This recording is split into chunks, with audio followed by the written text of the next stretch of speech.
प्रिय विद्यार्थियों, आज की सामाजिक विज्ञान की कक्षा में मैं डॉक्टर उमेश कुमार वाजपेयी आपका स्वागत करता हूं। बच्चों, आशा करते हैं आप सभी लोग अपने घरों में स्वस्थ होंगे और कोरोना जैसी महामारी से नियम कायदों के साथ डट करके मुकाबला कर रहे होंगे। बच्चों, आज के इस पाठ्ययोजना में हम लोग सामाजिक विज्ञान विषय के उपविषय इतिहास के तृतीय अध्याय नात्सीवाद और हिटलर का उदय के अंतिम भाग 3 का अध्ययन करने जा रहे हैं। बच्चों, इसके पिछले भाग में हमने क्या सीखा था उसको एक नज़र डाल लेते हैं कि लोकतंत्र को कैसे समाप्त किया गया, हमने इसको समझा था। जर्मनी के पुनर्निर्माण हेतु हिटलर द्वारा कौन कौन से प्रयास किए गए थे इसको हमने समझा था। नाज़ियों के वैश्विक दृष्टिकोण को हमने जाना था कि विश्व के प्रति उनकी सोच क्या है। नस्लवादी राज्य की स्थापना के विषय में हमने जाना था। नस्लवादी कल्पना लोक क्या था इसके विषय में हमने समझा था। और मौत का सिलसिला जो 3 चरणों में चला उसके विषय में हमने समझा था। तो जो आज के अब शिक्षण बिंदु हैं जिन पर आज का शिक्षण केंद्रित रहने वाला है उनकी चर्चा हम कर लेते हैं। बच्चों, आज हम सीखेंगे नाज़ी जर्मनी में युवाओं की स्थिति क्या थी और मातृत्व के प्रति नाज़ी सोच क्या थी, मतलब महिलाओं के माताओं के प्रति प्रचार की जो नाज़ी कला थी वह क्या थी, आम जनता एवं मानवता के विरुद्ध अपराध जो इन्होंने किया वह क्या था, और महाध्वंस होलोकास्ट के विषय में जानकारियां हम प्राप्त करेंगे। बच्चों, आज के जो हमारे शिक्षण उद्देश्य हैं, जिन उद्देश्यों के लिए हम लोग यह चर्चा कर रहे हैं वह है नाज़ी जर्मनी में युवाओं की स्थिति के विषय में हम समझ सकेंगे, मातृत्व के प्रति नाज़ी सोच को भी हम समझ सकेंगे, नाज़ीवादियों की प्रचार कला को हम जान सकेंगे, नाज़ियों द्वारा मानवता के विरुद्ध किए गए अपराधों को हम जान सकेंगे, महाध्वंस होलोकास्ट के विषय में हम ज्ञान प्राप्त करेंगे। बच्चों, चलते हैं अपने पहले बिंदु के साथ कि नाज़ी जर्मनी में युवाओं की स्थिति क्या थी। बच्चों, किसी भी देश के लिए सबसे महत्वपूर्ण अगर कोई वर्ग है तो वो युवा वर्ग है, क्योंकि युवा को जो कुछ भी आप जैसी शिक्षा देंगे देश उसी रास्ते पर चल पड़ेगा। तो हिटलर ने भी इसी को हथियार बनाया। बच्चों, जर्मन युवा हिटलर को अपना प्रेरणा स्रोत मानते थे। हिटलर जानता था कि शक्तिशाली नाज़ी समाज की स्थापना हेतु हमको युवाओं को ही अपने कब्जे में करना है, यह हिटलर को अच्छे से पता था और अपनी विचारधारा को प्रेषित करने के लिए वह युवाओं को ही हथियार बनाने लगा। बच्चों, अपने इस लक्ष्य हेतु उसने विद्यालयों के भीतर और विद्यालयों से बाहर बच्चों को नाज़ियों द्वारा शिकार बनाने की योजना बनाई। कैसे? विद्यालयों के अंदर, कहते हैं भविष्य का निर्माण और समाज का निर्माण वो कक्षाओं में होता है। बच्चों, जब छोटे बच्चे होते हैं उनका कोमल मस्तिष्क होता है, उन्हें जो भी शिक्षा दी जाएगी, जो भी आप सिखाएंगे वह उसी मार्ग पर चल देंगे। तो हिटलर ने भी इनको अपना अस्त्र बनाया। ऐसे शिक्षकों को जो नाज़ी विचारधारा से मेल नहीं खाते थे, अर्थात जो नाज़ी विचारधारा के विरोधी थे, उनको हिटलर ने क्या किया, पहले तो विद्यालयों से निकाला और उसके बाद उन्हें मृत्युदंड दे दिया, देश निकाला दे दिया। और ऐसे शिक्षकों को नौकरी पर रखा गया जो हिटलर की विचारधारा का पूरी तरह से अनुसरण करने के लिए तत्पर थे। बच्चों, जर्मन एवं यहूदी बच्चों को न केवल अलग अलग बिठाया जाता था, देखिए फूट डालो राज्य करो, कैसी व्यवस्था इसने बनाई बच्चों के मन में कि जो जर्मन बच्चे थे और यहूदी बच्चे थे इनको इसने अलग अलग बिठाने की परंपरा पहले शुरू कर दी। वो बच्चे एक साथ खेल भी नहीं सकते थे, उनके खेलने के लिए भी अलग अलग व्यवस्था कर दी। यहूदी, जिप्सी एवं विकलांग बच्चों को अवांछित मानते हुए उन्हें विद्यालय से निकाल दिया जाता था। बच्चों, जो यहूदी बच्चे थे और जो अवांछित मतलब मानसिक या शारीरिक रूप से विकलांग या कमज़ोर बच्चे थे और जो जिप्सी बच्चे थे उनको अवांछित मानते हुए उन्हें विद्यालय से निकाल दिया जाता था और उन्हें जो है कहाँ भेजा जाता था, गैस चैम्बरों में। आपको बताया था द्वितीय भाग में कि पोलैंड में गैस चैम्बर बनाए गए थे जहाँ भेज करके लोगों को मृत्युदंड दे दिया जाता था। तो इन कोमल हृदय के छोटे छोटे अबोध बच्चों के साथ भी इसने अत्याचार में कोई सीमा अपनी नहीं रखी। बच्चों, अच्छी नस्ल के जर्मन बच्चों को नाज़ी शिक्षा प्रदान की जाती थी। इसकी नज़र में जो जर्मन बच्चे अच्छी नस्ल के होते थे उनको यह नाज़ी शिक्षा दिलाता था। पाठ्य पुस्तकों को नाज़ी रूप में नवीन स्वरूप दिया गया, अर्थात पाठ्य पुस्तकें जो थीं वो भी नवीन स्वरूप में बनने लगीं नाज़ी विचारधारा के अनुरूप। यही नहीं, इन्होंने जो है नात्सी विचारधारा को वैधता प्रदान करने के उद्देश्य से एक नया जो है नवीन पाठ्यक्रम बना दिया, जिसका नाम दिया गया नस्ल विज्ञान। क्या नाम दिया गया? नस्ल विज्ञान। बताइए पूरे विश्व में क्या इस प्रकार का कहीं मस्तिष्क का कोई आदमी होगा कि जो नस्ल के आधार पर विभिन्न प्रकार की जो है चीज़ों को जबरन मानवता के ऊपर थोपे? तो नस्ल विज्ञान नामक नवीन विषय बना दिया, वो पाठ्यक्रम बना दिया, जो विषय बना करके पाठ्यक्रम में चला दिया। बच्चों को यहूदियों से नफरत एवं हिटलर की पूजा करने का संदेश प्रेषित किया जाता था कि यहूदियों से नफरत करो और हिटलर को स्वामी मानो, हिटलर को अपना भगवान मानो। खेलों के द्वारा बच्चों को हिंसा, आक्रामकता, युद्ध, मुक्केबाजी आदि जैसी जो आक्रामक क्रियाएं थीं वो सिखाई जाती थीं, पढ़ाई जाती थीं। 10 वर्ष की उम्र के बच्चों को युंग फोक में प्रवेश करा दिया जाता था। अब आपके मन में होगा कि सर युंग फोक क्या है? बच्चों, युंग फोक जर्मनी में एक 14 वर्ष तक के बच्चों के लिए एक युवा संगठन था, जहां 14 वर्ष से कम आयु के बच्चों को नात्सी शिक्षा देने के लिए रखा जाता था। शुद्ध आर्य नस्ल के जो बच्चे थे उनको रखा जाता था। 14 वर्ष की आयु में सभी जो लड़के थे उनको हिटलर यूथ नामक युवा संगठन की सदस्यता लेनी होती थी। पहले युंग फोक में आते थे बच्चे और 10 से 14 वर्ष की आयु तक वहाँ सीखते थे, फिर कहाँ जाते थे? हिटलर यूथ नामक युवा संगठन की सदस्यता ग्रहण करते थे। बच्चों, 1922 ईस्वी में नात्सी यूथ लीग का गठन हुआ और 4 वर्ष बाद इसी का नाम हिटलर यूथ कर दिया गया। ये जो हिटलर यूथ है ये 1922 में नात्सी यूथ लीग के रूप में स्थापित हुआ था, बाद में इसी का नाम बदल दिया गया। इस संगठन में उन्हें युद्ध से प्रेम करना, हिंसा करना, लोकतंत्र की निंदा करना, यहूदियों की निंदा करना, जिप्सियों की निंदा करना, वामपंथी और अवांछितों से जो है घृणा करना, यह सिखाया जाता था बच्चों को। अब आप समझिए, प्रशिक्षण पूरा होने पर सभी बच्चों को हिटलर के प्रति एक विशेष प्रकार से शपथ लेनी होती थी और निष्ठा प्रदर्शित करनी होती थी। बच्चे हाथ उठा करके हिटलर के प्रति निष्ठा रखते थे और यह शपथ लेते थे कि हम अपने देश पर और आप पर अपनी जीवन को कुर्बान कर देंगे, आपकी नीतियों को हम मानेंगे, इस प्रकार की शपथ लेते थे। 18 वर्ष के हो जाने के बाद उन्हें श्रम सेवा में शामिल कर दिया जाता था। वो श्रम सेवा में अनिवार्य रूप से शामिल होते थे और सेना में काम करना होता था। बच्चों, नात्सी संगठन की सदस्यता भी लेनी होती थी। किसी भी एक नात्सी संगठन की सदस्यता बच्चों को 18 वर्ष पूरे हो जाने पर लेनी होती थी। हमारा आपसे गतिविधि का कुछ प्रश्न है कि आप यदि ऐसी किसी कक्षा में होते, कौन सी कक्षा में? जैसे वो बच्चे पढ़ रहे थे जहाँ यहूदियों को और जर्मनों को अलग अलग रखा जाता था, खेल अलग अलग कराया जाता था, तो अगर आप ऐसी किसी कक्षा में पढ़ रहे होते विद्यार्थी के रूप में, तो यहूदियों के प्रति आपका व्यवहार कैसा होता? बच्चों, हमें मालूम है कि हम भारत जैसे समृद्ध लोकतंत्र के निवासी हैं। हमें हिटलर जैसी शिक्षा से सरोकार नहीं है। हम तो लोकतांत्रिक मूल्यों में विश्वास करते हैं। हम तो समानता, स्वतंत्रता और बंधुत्व की बात करते हैं। निश्चित रूप से अगर हम ऐसी किसी कक्षा में पढ़ रहे होते तो हम सबको एक समान मानते, आप भी यही करते, सबको प्रेम करते और भाईचारा से एक साथ रहते। बच्चों, क्या आपको पता है कि आपके जानने वाले अन्य समुदायों के बारे में क्या सोच रखते हैं? अवश्य पता होगा कि आपके जो जानने वाले लोग भी हैं वो भी अन्य समुदायों के प्रति हिटलर जैसी घृणा नहीं रखते हैं, प्रेम रखते हैं, भाईचारा रखते हैं और यही लोकतंत्र की पहचान है। इसी के आधार पर लोकतंत्र जीवित है। बच्चों, अगला हमारा बिंदु है मातृत्व की नात्सी सोच।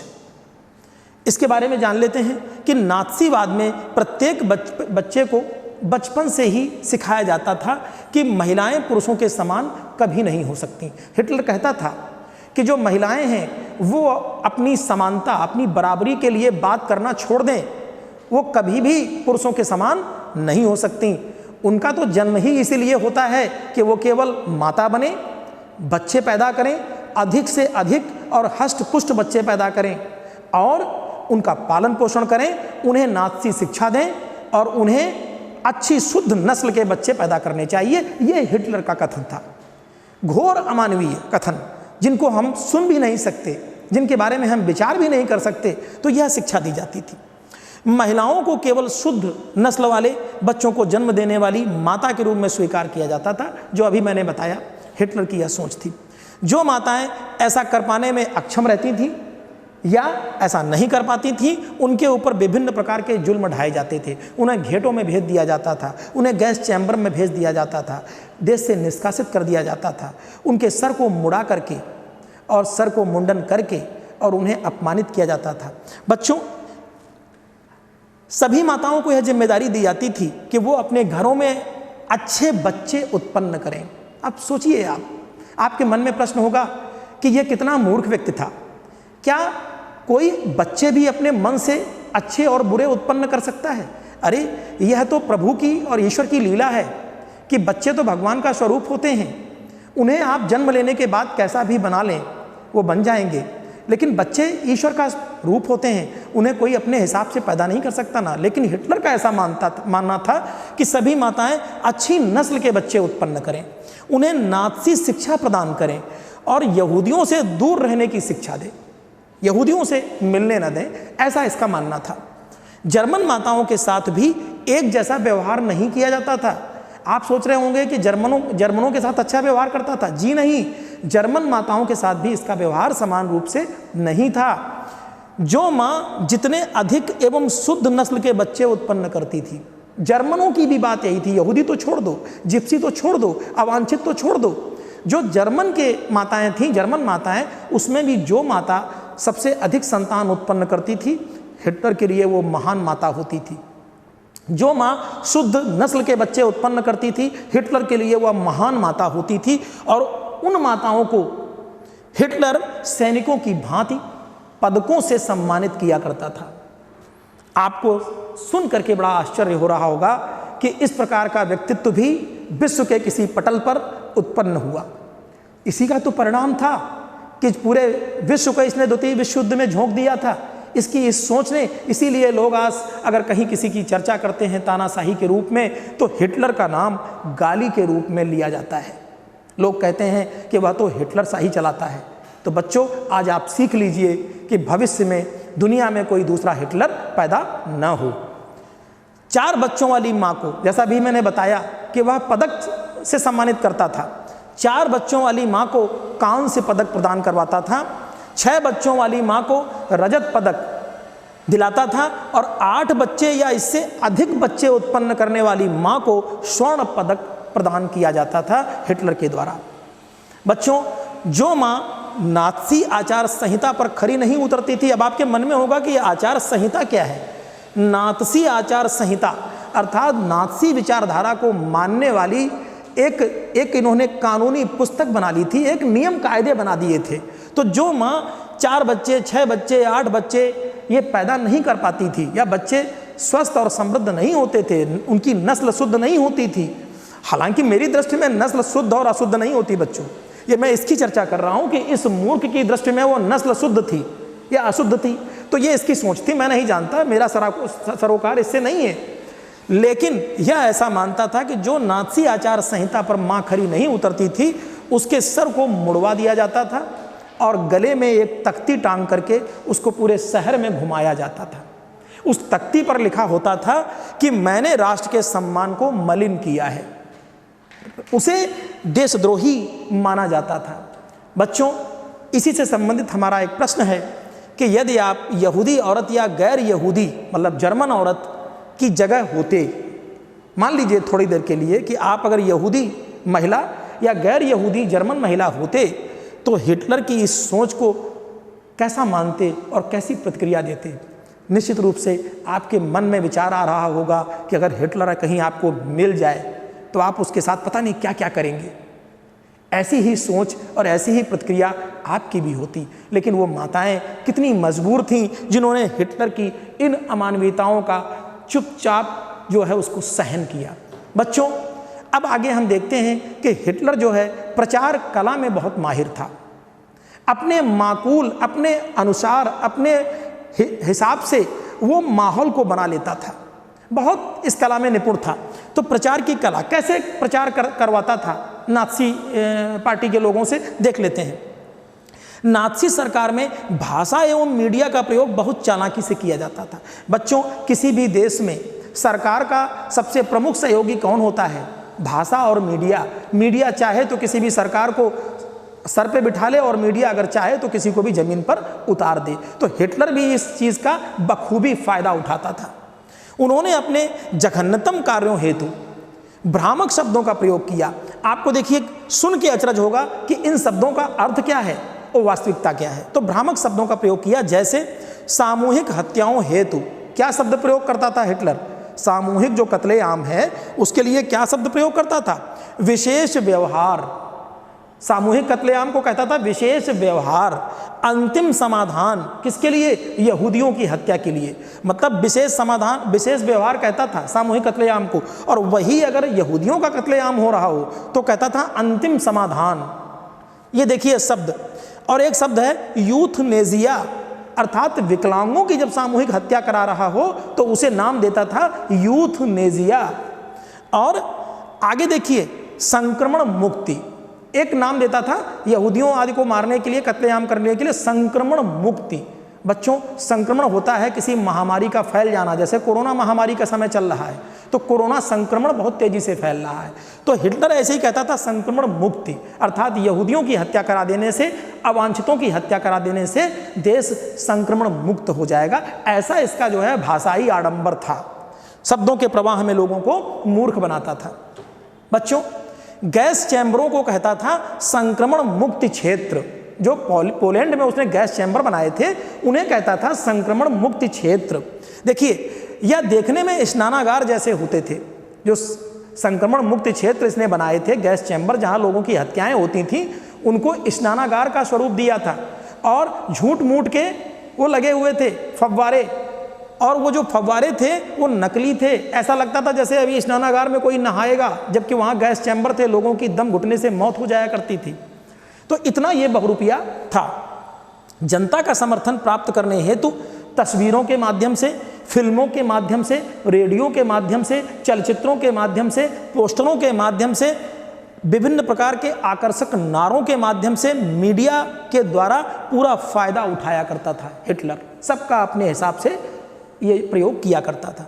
प्रचार में यहूदियों, समाजवादियों एवं उदारवादियों को मजाक के रूप में लिया जाता था। उनकी हंसी उड़ाई जाती थी। उन्हें छछूंदर कहा जाता था, उन्हें चूहा कहा जाता था, उन्हें कायर कहा जाता था, उन्हें पथभ्रष्ट कहा जाता था, उन्हें डरपोक कहा जाता था, आदि आदि नामों से उनको पुकारा जाता था। विदेशी एजेंट कहा जाता था, शैतान कहा जाता था। तो ये आप देखिए कि ये हिटलर की सोच का ही एक परिणाम था। नात्सीवादियों ने आम जनता के मन में अवांछितों के प्रति इतनी नफरत भर दी थी कि इसी से नात्सियों को एक अपना सामाजिक धरातल प्राप्त हुआ। जी हाँ, नात्सियों ने समाज के सभी वर्गों को इस प्रकार का एहसास करा दिया था कि नहीं, उनकी समस्याओं का, जर्मनों की समस्याओं का केवल एक ही निदान है, और वो निदान किसके पास है? नात्सियों के पास है, हिटलर के पास है, अर्थात वही उनका अन्नदाता है। ऐसा मन में बिठा दिया था। इस बात को 1932 ईस्वी में छपे एक नात्सी पर्चे के उदाहरण से मैं आपको समझाने की कोशिश करता हूं, जिसमें हिटलर को किसानों का हितैषी, किसानों का भगवान दिखाया गया है। देखिए, ये एक पोस्टर में ऐसे ही लिखा है कि जर्मन किसान तुम केवल हिटलर के हो। क्यों? जर्मन किसान अमेरिकी अर्थव्यवस्था अर्थात पूंजीवाद और मार्क्सवादी अर्थव्यवस्था के मध्य दो जो है वो ध्रुवों के बीच में पिस रहा है, ऐसा इसने बताया। अतः किसानों को इनसे कौन बचा सकता है? हिटलर बचा सकता है, या राष्ट्रीय समाजवाद बचा सकता है। ऐसा इसने इस पोस्टर द्वारा ज्ञात होता है कि नात्सी प्रचार कैसे किया करते थे। तो ये किसानों के लिए एक उदाहरण हमने आपको दिया। अब बच्चों, एक गतिविधि है हमारी कि नात्सीवादी जर्मन लोगों के मध्य अपने विचारों को किस प्रकार प्रचारित किया करते थे। आडंबरपूर्ण ढंग से प्रोपेगेंडा बना करके, शब्दाडंबर करके, झूठ बोल करके, घृणा फैला करके अपनी बात को रखा करते थे। बच्चों, आम जनता एवं मानवता के विरुद्ध अपराध, अब इस पर चर्चा कर लेते हैं कि नात्सीवाद पर आम लोगों की प्रतिक्रिया क्या थी, इसे समझ लेते हैं। नात्सियों द्वारा अपनाए गए प्रचार के तरीकों, शब्दों के आडंबर से आम जनमानस को विश्वास हो गया था कि नात्सीवाद ही देश को प्रगति के मार्ग पर ले जाएगा। अतः यही व्यवस्था सबके लिए हितकारी सिद्ध होगी, ऐसा लोग मानने लगे थे। लोगों के मन में ये विचार आ गया था। भय की वजह से अधिकतर लोग विरोध करने से डरते थे, क्योंकि सबको मौत के घाट उतारा जाता था। नाज़ियों द्वारा इतने अत्याचारों के बाद भी उनकी गलत नीतियों का विरोध करने वाले भी जर्मनी में जीवित रहे। आपको एक नाम बताते हैं, जैसे पादरी निम्योलर थे, सदैव इनका विरोध किया। नाज़ियों के अत्याचारों पर उनका एक भावपूर्ण लेख है जो हम आपको सुनाते हैं। आपको आनंद आएगा सुन के कि पहले वे वामपंथियों को खोजते हुए आए, लेकिन मैं वामपंथी नहीं था। किसकी बात कर रहे हैं? नाज़ियों की, हिटलर की। ये कह रहे हैं कौन? पादरी निम्योलर कह रहे हैं कि पहले वो वामपंथियों को, कम्युनिस्टों को खोजते हुए आए, लेकिन मैं कम्युनिस्ट नहीं था, वामपंथी नहीं था, अतः मैंने कुछ नहीं कहा, मैं चुप रहा। संदेश यह है, फिर वो वामपंथी को मारकर चले गए। यह संदेश है, समझने की कोशिश करिए। फिर वे सामाजिक लोकतांत्रिकों को, जो सोशल डेमोक्रेटिक थे, उनको खोजते हुए आए, लेकिन मैं सामाजिक लोकतंत्रवादी नहीं था, अर्थात मैं चुप रहा, तो वो उनको भी मार के चले गए। फिर वे ट्रेड यूनियन वालों को खोजते हुए आए, पर मैं ट्रेड यूनियन में नहीं था और मैं चुप रहा, तो वो ट्रेड यूनियन वालों को भी मार के चले गए नाज़ी लोग। इसी प्रकार वो यहूदियों को खोजते हुए आए, पर मैं यहूदी नहीं था, अतः मैंने कुछ नहीं कहा, और वो यहूदियों का कत्लेआम करके चले गए। बच्चों, संदेश इनका निम्योलर का ये है, अतः अंत में वो जब मेरे लिए आए, तब वहाँ कोई बचा ही नहीं था जो मेरे साथ खड़ा हो। तो इनका मानना था कि अगर नाज़ी लोगों का अगर विरोध सबने मिलकर किया होता, तो शायद हिटलर जो है इतना ताकतवर न होता। इसलिए सबको गलत बात का विरोध करना चाहिए, वो भी मिलकर करना चाहिए। ये नहीं कि नहीं हमसे क्या लेना देना, इनको परेशान किया जा रहा है तो यही देखें हमें क्या है। यह संदेश है निम्योलर का। बच्चों, महाध्वंस होलोकास्ट, ये एक बिंदु है, इसको हम लोग चर्चा कर लेते हैं। नाज़ियों के द्वारा जर्मनी में किए गए भयानक जो रक्तपात एवं अमानवीयता का खुलासा दुनिया के सामने तब आया जब द्वितीय विश्व युद्ध में हिटलर की पराजय हुई। तब तक तो बाहर आया ही नहीं, लेकिन द्वितीय विश्व युद्ध जब समाप्त हुआ और हिटलर की पराजय हुई, जर्मनी में मित्र राष्ट्रों ने जब प्रवेश किया, तो वहाँ का जो उन्होंने आलम देखा, उसे देख करके पूरा विश्व हिल गया कि किस प्रकार से बड़ी संख्या में यहूदियों का कत्लेआम हुआ। बच्चों, वास्तविक रूप में अगर देखा जाए तो जर्मनी में जो हिटलर ने किया, वो संपूर्ण विश्व में मानवता के लिए ऐसे दुष्कृत्य को, ऐसे कुकृत्य को कहीं स्थान नहीं मिलता। बच्चों, जर्मनी में यहूदियों का जो भयानक कत्लेआम हुआ, इसी को महाध्वंस होलोकास्ट कहा जाता है। आपके मन में होगा कि होलोकास्ट क्या है? जो भयानक कत्लेआम हुआ था यहूदियों का, लाखों यहूदियों को मौत के घाट उतारा गया, गैस चैम्बर्स में ले जा करके, उसी को होलोकास्ट या महाध्वंस कहा जाता है। जब दमन अपने चरम पर था, तो एक यहूदी ने अपने साथी से कहा कि वह युद्ध के बाद मात्र आधा घंटा, कौन सा युद्ध? द्वितीय विश्व युद्ध। हम स्पष्ट कर दें कि द्वितीय विश्व युद्ध के बाद मात्र आधा घंटा और जीवित रहना चाहता है। तो वो क्यों जीवित रहना चाहता था? देखते हैं। शायद वह दुनिया को यह बताना चाहता था कि नाज़ियों ने जर्मनी में क्या क्या किया है और मानवता को कैसे कलंकित किया है नाज़ियों ने, वह यह बताना चाहता था। वह नाज़ियों के अत्याचारों को संपूर्ण विश्व के सामने ले जाना चाहता था, प्रकटीकरण करना चाहता था। बच्चों, नाज़ियों ने अपने द्वारा किए गए जुल्मों को मिटाने के सभी जितने भी साक्ष्य थे, उनको जला दिया, उनको समाप्त कर दिया। लेकिन इसके बाद भी संपूर्ण विश्व में विभिन्न प्रकार के संग्रहालयों में, विभिन्न प्रकार की पुस्तकों में, लेखों में वो अपने कुकृत्य को छुपा नहीं पाए, और जिससे जो सबूत थे वो फिर भी जीवित रहे और विश्व के सामने आए। बच्चों, हिटलर को गांधी जी ने पत्र लिखे थे, 2 पत्र, जिनका हम सारांश अपने शब्दों में आपको बताते हैं।